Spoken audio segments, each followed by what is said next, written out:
दोस्तों आज का ये वीडियो आपके लिए बहुत ही इम्पॉर्टेंट होने वाला है, क्योंकि आज के इस वीडियो में मैं आपके लिए लेकर आया हूँ BSc first year second semester botany का पेपर, जो कि हाल ही में सिद्धार्थ यूनिवर्सिटी कपिलवस्तु में संपन्न कराया गया है। तो आज के इस वीडियो में हम देखेंगे कि किस तरह के क्वेश्चन एग्ज़ाम में पूछे गए हैं, और साथ ही साथ हर एक क्वेश्चन को मैं सॉल्व कराते हुए उनको एक्सप्लेन भी करता चलूँगा, ताकि उनसे रिलेटेड अगर आपके मन में कोई भी डाउट है तो वो डाउट भी क्लियर हो सके।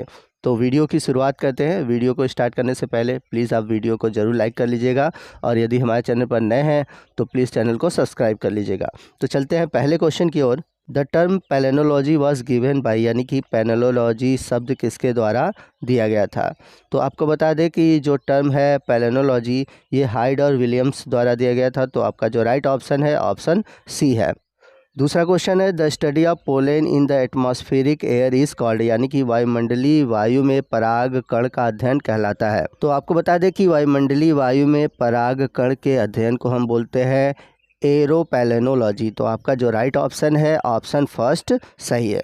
चलते हैं अगले क्वेश्चन की ओर। क्वेश्चन नंबर थर्ड है an inflorescence in which flowers arise from different point but reach at same point known as, यानी कि एक पुष्पक्रम जिसमें कि फूल अलग अलग बिंदु से निकलते हैं लेकिन एक ही बिंदु पर पहुंचते हैं कहलाते हैं। आपके ऑप्शन दिए हैं। पहला ऑप्शन है कैटकिन, दूसरा है स्पैडिक्स, तीसरा है अम्बेल और लास्ट है साइमोस। तो यहाँ पर दोस्तों मैं आपको बता दूं कि इस क्वेश्चन का जो आंसर होगा वो होगा कोरिम्ब, लेकिन यहाँ पर ऑप्शन दिया हुआ नहीं है। या आपको लगता है कि कोई और आंसर है जो कि इस ऑप्शन में दिया हुआ है, तो प्लीज़ आप कमेंट करिएगा, बट इस क्वेश्चन का जो आंसर होगा वो होगा कोरिम्ब।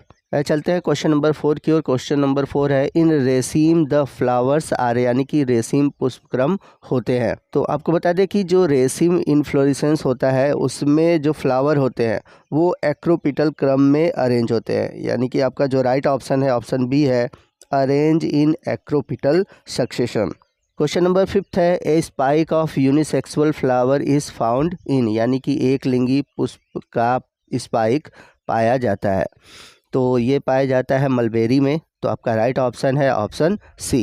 क्वेश्चन नंबर 6 है इन ओनियन द इन्फ्लोरेसेंस इज, यानी कि प्याज में आपको किस तरह का पुष्पक्रम देखने को मिलता है। तो आपको बता दें कि प्याज है, जो धनिया है, ठीक है, ये सब अम्बलीफेरी में आते हैं, और इसमें जो आपको पुष्पक्रम देखने को मिलता है वो अम्बेल टाइप का देखने को मिलता है। तो आपका राइट ऑप्शन है ऑप्शन डी। चलते हैं क्वेश्चन नंबर 7 की ओर। क्वेश्चन नंबर 7 है इन मुसेसी द इन्फ्लोरेसेंस इज़, यानी कि मुसेसी में पुष्पक्रम होते हैं। तो आपको बता दें कि जो मुसेसी है और इसी में आपको जो बनाना है आएगा, तो इसका जो इन्फ्लोरेसेंस होता है वो स्पैडिक्स होता है। तो आपका राइट ऑप्शन है ऑप्शन ए। क्वेश्चन नंबर 8 है the valuable drug ephedrine extract from, यानी कि जो मूल्यवान एफेड्रीन औषधि है यह किससे प्राप्त किया जाता है, या फिर कह सकते हैं किससे निष्कृत किया जाता है। तो आपको बता दें कि जो एफेड्रीन है यह एफेड्रा प्लांट से प्राप्त किया जाता है। तो दोनों के नाम एक जैसे दिख रहे होंगे, एफेड्रीन और एफेड्रा। तो इस क्वेश्चन का जो राइट ऑप्शन है ऑप्शन सी है। चलते हैं क्वेश्चन नंबर 9 की ओर। क्वेश्चन नंबर 9 है which of the following are not found in gymnosperm. तो आपको बताना है कि इनमें से जिम्नोस्पर्म में क्या नहीं पाया जाता है। आपके ऑप्शन है पहला एंथ्रीडिया, दूसरा आचोगोनिया, तीसरा है ओव्यूल और लास्ट है एक्सेल। तो आपको बता दें कि जो जिम्नोस्पर्म है उसमें एंथ्रीडिया नहीं पाया जाता। तो आपका जो राइट ऑप्शन है ऑप्शन ए है। चलते हैं अगले क्वेश्चन की ओर। क्वेश्चन नंबर 10 है विलियमसोनिया सेवर्डियाना इज़, यानी कि विलियमसोनिया सेवर्डियाना इनमें से एक है। तो आपको बता दें कि विलियमसोनिया सेवर्डियाना एक फॉसिल्स प्लांट है जो कि जिम्नोस्पर्म में आता है। तो आपका जो राइट ऑप्शन है ऑप्शन सी है, जिम्नोस्पर्म। क्वेश्चन नंबर 11 है the leaf anatomy of Pinus reflect the features of a, यानी कि पाइनस का पर्ण शरीर लक्षण दर्शाता है। आपके ऑप्शन है पहला ऑप्शन है जीरोफाइट, दूसरा है मीजोफाइट, तीसरा है हाइड्रोफाइट्स और लास्ट है नन ऑफ देम, यानी कि इनमें से कोई नहीं। तो आपको बता दें कि जितने भी जिम्नोस्पर्म होते हैं उनमें जनरली आपको जीरोफाइट हैबिटेट देखने को मिलता है। तो आपका जो राइट ऑप्शन है ऑप्शन ए है, जीरोफाइट, यानी कि मरुद्भिद। क्वेश्चन नंबर 12 है the ovuliferous scale of Pinus is a part of, यानी कि पाइनस में बीजांडधर सल्क एक भाग है। तो आपको बता दें कि जो ओवलीफेरस स्केल होता है वो ओव्यूल के ऊपर पाया जाता है, यानी कि ये एक प्रकार का सल्क है जो कि बीजाणु के ऊपर पाया जाता है।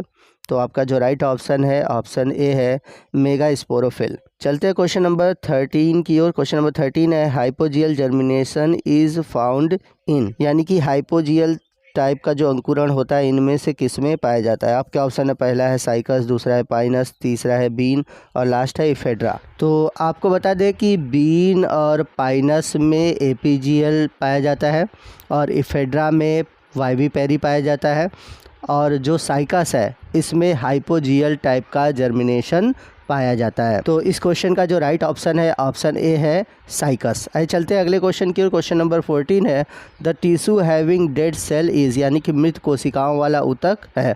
आपके ऑप्शन है, पहला ऑप्शन है जाइलम, दूसरा ऑप्शन है कोलोरेंकाइमा, तीसरा है पैरेन्काइमा और लास्ट है फेलोजन। तो आपको बता दें कि मृत कोशिकाओं वाला ऊतक है जाइलम, तो आपका राइट ऑप्शन है ऑप्शन ए। आइए चलते हैं अगले क्वेश्चन की ओर। क्वेश्चन नंबर 15 है, who gave the histogen theory, histogen सिद्धांत किसने दिया था। तो बहुत ही इंपॉर्टेंट है, अगर आपने मेरिस्टेमेटिक टिश्यू वाला टॉपिक पढ़ा होगा तो आपको पता होगा कि जो हिस्टोजन थ्योरी है उसे देने वाले वैज्ञानिक थे हैंस्टीन। तो आपका जो राइट ऑप्शन है ऑप्शन डी है। चलते हैं अगले क्वेश्चन की ओर। क्वेश्चन नंबर 16 है, who gave the tunica corpus theory, यानी कि ट्यूनिका कार्पस सिद्धांत किसने दिया था। आपके ऑप्शन है, पहला ऑप्शन है हैंस्टीन, दूसरा है सिमिट, तीसरा है मेंडल और चौथा है पंत। तो आपको बता दें कि ट्यूनिका कार्पस सिद्धांत दिए थे सिमिट ने। तो आपका राइट ऑप्शन है ऑप्शन बी। चलते हैं क्वेश्चन नंबर 17 की ओर। क्वेश्चन नंबर 17 है, the most common ground tissue in plant is, यानी कि पौधों में सबसे जो कॉमन ग्राउंड टिश्यू है वो कौन सा है। तो आपका जो राइट ऑप्शन है ऑप्शन सी है, पैरेन्काइमा। चलते हैं क्वेश्चन नंबर 18 की ओर। क्वेश्चन नंबर 18 है, prop root of the banyan tree are meant for, यानी कि बरगद के पेड़ की सहारा जड़ें होती हैं। तो आप सभी ने देखा होगा कि बरगद के पेड़ में ऊपर से नीचे की ओर कुछ शाखाएं लटकी होती है जिसे हम बोलते हैं प्रॉप रूट। तो ये प्रॉप रूट करती क्या है। आपके ऑप्शन है, पहला ऑप्शन है रिस्पायरेशन, दूसरा है एब्जॉर्प्शन ऑफ वाटर, तीसरा है प्रोवाइडिंग सपोर्ट और लास्ट ऑप्शन है ऑल ऑफ द एबव। तो जो ये प्रॉप रूट होती है बरगद के पेड़ में, ये क्या करती है कि इनके पेड़ बड़े होने की वजह से उन्हें सपोर्ट प्रदान करती है। तो आपका जो राइट ऑप्शन है ऑप्शन सी है। क्वेश्चन नंबर 17 है, pineapple is an example of, यानी कि अनानास इसमें से किसका उदाहरण है। आपके ऑप्शन है, पहला ऑप्शन है सिंपल फ्रूट, दूसरा है एग्रीगेट फ्रूट, तीसरा है मल्टीपल फ्रूट और लास्ट ऑप्शन है फॉल्स फ्रूट। तो अनानास में होता क्या है कि एक सिंगल फ्लावर में ढेर सारे ओवरी होते हैं जो कि एग्रीगेट फॉर्म में होते हैं। तो ये एक प्रकार का एग्रीगेट फ्रूट है। तो आपका जो राइट ऑप्शन है ऑप्शन बी है, एग्रीगेट फ्रूट, यानी कि कुल फल। चलते हैं अगले क्वेश्चन की ओर। क्वेश्चन नंबर 20 है, tendril can be found in, यानी कि टेंड्रिल पाया जाता है। आपके ऑप्शन है, पहला ऑप्शन है कुकुम्बर, दूसरा है पम्पकिन, तीसरा है ग्रेप्स और लास्ट ऑप्शन है ऑल ऑफ द एबव। तो जो टेंड्रिल होती है खासकर जो क्लाइंबर पौधे हैं उनमें देखने को मिलता है। तो खीरा, कद्दू, अंगूर इन सभी में टेंड्रिल पाया जाता है। तो आपके जो राइट ऑप्शन है ऑप्शन डी है। तो दोस्तों और भी क्वेश्चन है, परंतु आज के इस वीडियो में बस मैं इतने ही क्वेश्चन को डिस्कस करूंगा। और यदि आप चाहते हैं कि बाकी बचे हुए क्वेश्चन को भी मैं सॉल्व कराऊं तो प्लीज़ कमेंट करिएगा। आपके जितने अधिक कमेंट होंगे उतने ही हमें मोटिवेशन मिलती है कि हम आगे वीडियो बनाएं। तो अच्छा भी लगता है कि आपके कमेंट आते हैं, आप इंटरेस्ट ले रहे हैं। अगर कमेंट नहीं आता है तो पता भी नहीं चलता है कि वीडियो पे इंटरेस्ट लिया जा रहा है। तो कमेंट आपके जितने अधिक आएंगे मैं पूरी कोशिश करूंगा कि बाकी जो बचे हुए क्वेश्चन हैं उनको भी सॉल्व कराऊं। तो मिलते हैं अगले वीडियो में अगले टॉपिक के साथ। तब तक के लिए जय हिंद, जय भारत।